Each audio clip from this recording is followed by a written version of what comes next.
దానికి కూడా ఇక్కడ ఒక సొల్యూషన్ ఉంది. ఎవరైనా కూడా హాస్పిటల్ పోకుండా ఇక్కడికి వచ్చి చాలా న్యాచురల్గా తమ రోగాలను తగ్గించుకున్నట్టు. బుడదగుమ్మడికాయ జ్యూస్ తాగడం వల్ల కొంచెం గ్యాస్ట్రిక్ అట్లాంటివి కొంచెం తగ్గినట్టు అనిపిస్తుంది. అందరికీ నమస్కారం అండి. నా పేరు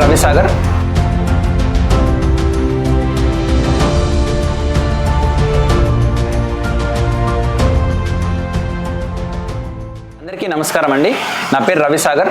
గ్రీన్ జ్యూస్ షాప్ నుండి మాట్లాడుతున్నాను, వనపర్తి జిల్లా. ఈ గ్రీన్ జ్యూస్ అంటే కూరగాయలు, అదేవిధంగా ఆకుకూరలు రసాలతోన జ్యూసులు తయారు చేస్తాము. అదేవిధంగా ఆకుకూరలతో టీ తయారు చేస్తాము. వీటిని మనం ప్రమోట్ చేస్తూ ఉన్నాము. అందులో భాగంగా ఈరోజు రణపాల మొక్క గురించి, అదేవిధంగా రణపాల తీసుకుంటే దానివల్ల వచ్చే లాభాల గురించి చర్చించుకుందాం. ఇక్కడ చూస్తుంది రణపాల అంటారు. దీన్ని సైంటిఫికల్గా బ్రయోఫిలం అంటారు. సో ఈ మొక్క నుంచి అనేక రకాల ఉపయోగాలు ఉన్నాయి.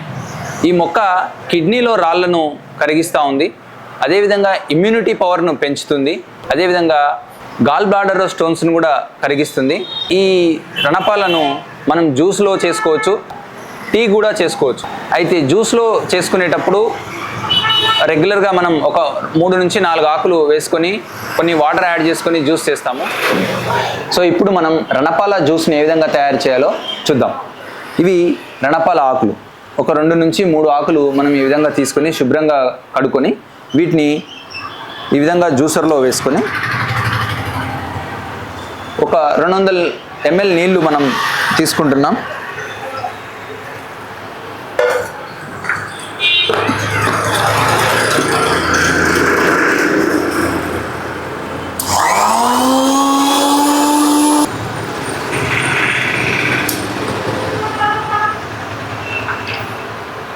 దీన్ని ఈ విధంగా ఫిల్టర్ చేసుకొని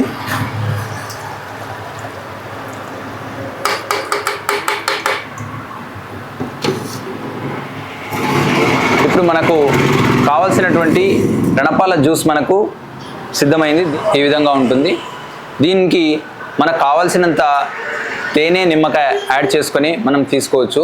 ఇది తీసుకోవడం ద్వారా కిడ్నీ స్టోన్స్ కూడా కరిగిపోతూ ఉన్నాయి. ఇక్కడ ఈ రణపాల జ్యూస్ తీసుకునేటప్పుడు ఒక ప్రత్యేకమైన జాగ్రత్త తీసుకోవాలి. ఈ జ్యూస్ తీసుకున్న తర్వాత ఒక 20 నిమిషాల తర్వాత 1/2 లీటర్ నుండి 1 లీటర్ వరకు నీళ్ళు తీసుకుంటే మీకు రిజల్ట్స్ తొందరగా వచ్చే అవకాశం ఉంటుంది. అదేవిధంగా ఈ జ్యూస్ తీసుకోవడం ద్వారా కిడ్నీలో స్టోన్స్, గాల్ బ్లాడర్ స్టోన్స్ తగ్గుతాయి. అందులో భాగంగా ఈరోజు గోధుమ గడ్డి జ్యూస్ని ఎలా ప్రిపేర్ చేసుకోవాలి, గోధుమ గడ్డిని ఏ విధంగా పెంచుకోవాలి అనే అంశాన్ని ఈరోజు మనం చర్చించుకుందాం. ఇందుకు కావాల్సింది మార్కెట్లో దొరికేటటువంటి గోధుమలు. వీటిని మనం ఒక 12 గంటల దాకా మనం ఈ విధంగా నానబెట్టాలి.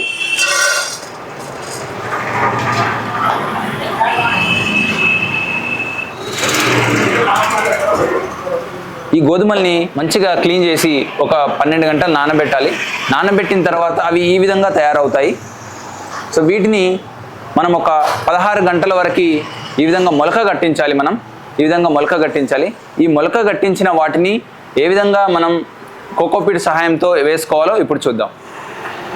ఇది గోధుమ గడ్డి ట్రే అంటారు. ఇది మీకు ఆన్లైన్లో దొరుకుతుంది.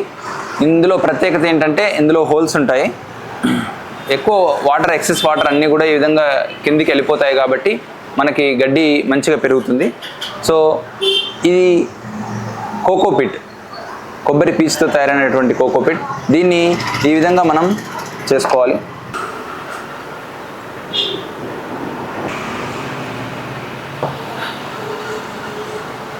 ఒక వరుస కోకోపీట్ని వేసిన తర్వాత మన దగ్గర మొలకెత్తినటువంటి గోధుమల్ని ఈ విధంగా వెదజల్లాలి.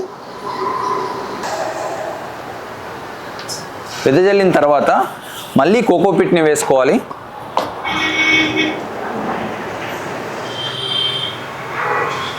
ఈ విధంగా చేసుకొని మనం గోధుమ గడ్డిని ప్రాసెస్ స్టార్ట్ చేసుకోవచ్చు.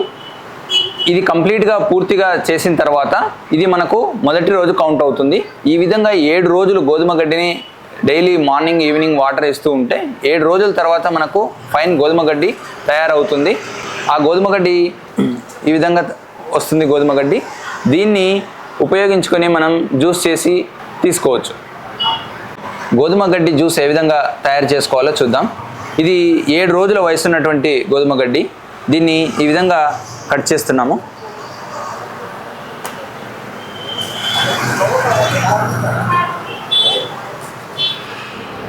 ఇంత గడ్డి మనకి ఒకరు జ్యూస్ చేసుకోవడానికి సరిపోతుంది. ఇది దాదాపుగా 20 గ్రాములు ఉంటుంది. దీన్ని నీళ్ళలో మంచిగా శుభ్రం చేసుకొని ఈ విధంగా జ్యూసర్లోకి తీసుకుంటున్నాను. దీనికి ఒక 200 ml వరకు మనం వాటర్ తీసుకుంటున్నాము. సో ఈ వాటర్ని ఇందులో వేసేసి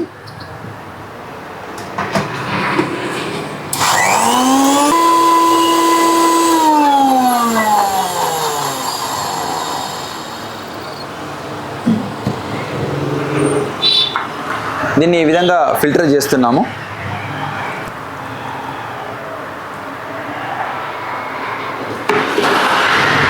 దీన్ని షుగర్ లేని వాళ్ళు తేనె నిమ్మకాయ యాడ్ చేసుకొని తీసుకోవచ్చు. అదేవిధంగా షుగర్ ఉన్న వాళ్ళు నిమ్మకాయ ఒక్కటి యాడ్ చేసుకొని తీసుకోవచ్చు. దీన్ని కనుక రెగ్యులర్గా ఒక 2 నుంచి 3 నెలలు ఉదయం సాయంత్రం తీసుకుంటే 200 ml తీసుకుంటే మనకు 2 నుంచి 4% రక్తం పెరిగే అవకాశం ఉంది. దీన్ని డాక్టర్స్ కూడా రికమెండ్ చేస్తున్నారు. నా పేరు నరేష్ అండి. నేను ఇక్కడ పోలీస్ డిపార్ట్మెంట్లో ఎస్ఐగా పనిచేస్తున్నాను. డైలీ మార్నింగ్ ఇక్కడనే నేను గ్రౌండ్లో పాండే కాలేజీలో రన్నింగ్కి వెళ్తుంటాను. ఒకరోజు చూసిన గ్రీన్ జ్యూస్ అని చెప్పేసి ఇక్కడ కనిపించింది.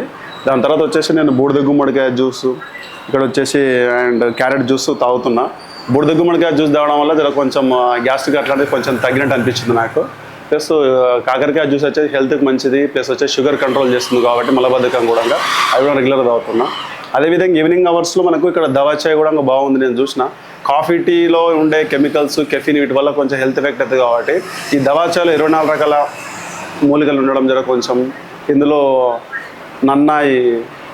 నన్నారి ఇందులో వాడితే ఎట్లాంటి ఇందులో కెమికల్స్ పాలు ఈ షుగర్ ఎట్లాంటి బెల్లం కూడా వాడరు కాబట్టి ఇది కూడా హెల్త్కి మంచిది. నేను కూడా చాలా మంది సజెస్ట్ చేస్తాను. నా పేరు కుర్మన యాదవ్, నేను టీచర్. ఇక్కడికి గత 1 రోజులుగా మేము ఇక్కడికి వస్తూ ఉన్నాం. మా మేడం కూడా ఇబ్బందిగా ఉంటుందంటే బ్లడ్ చాలా తక్కువ ఉంటే గోధుమ గడ్డి జ్యూస్ వాడుతున్నాం. బ్లడ్ కూడా చాలా పెరుగుతుంది, హిమోగ్లోబిన్. అదేవిధంగా రణపాల టీ, తర్వాత దవా చాయ్, తర్వాత కొత్తిమీర పుదీనా జ్యూస్, ఇవన్నీ కూడా హెల్త్కి చాలా మంచిగా ఉంటున్నాయి. బీపీ సమస్యలున్నా, షుగర్ సమస్యలున్నా ఈ మొత్తం కూడా ఆర్గానిక్ తోటి పండిస్తున్నాడు. ఇక్కడ ఉన్నటువంటి రవిసాగర్ చాలా అద్భుతంగా ఆర్గానిక్ పండిస్తూ వనపర్తి ప్రజలకు మంచి ఆరోగ్యాన్ని ఇస్తున్నాడు.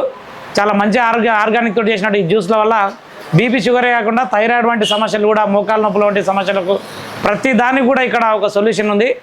ఎవరైనా కూడా హాస్పిటల్ పోకుండా ఇక్కడికి వచ్చి చాలా న్యాచురల్గా తమ రోగాలను తగ్గించుకునే అవకాశం ఉంది. కాబట్టి వనపర్తి పట్టణ ప్రజలు ఎవరున్నా ఇక్కడికి వచ్చి వాళ్ళందరూ కూడా ఇవన్నీ వాడి వాళ్ళ ఆరోగ్యాన్ని కాపాడుకోవాలని చెప్పి కూడా విజ్ఞప్తి చేస్తున్నాం.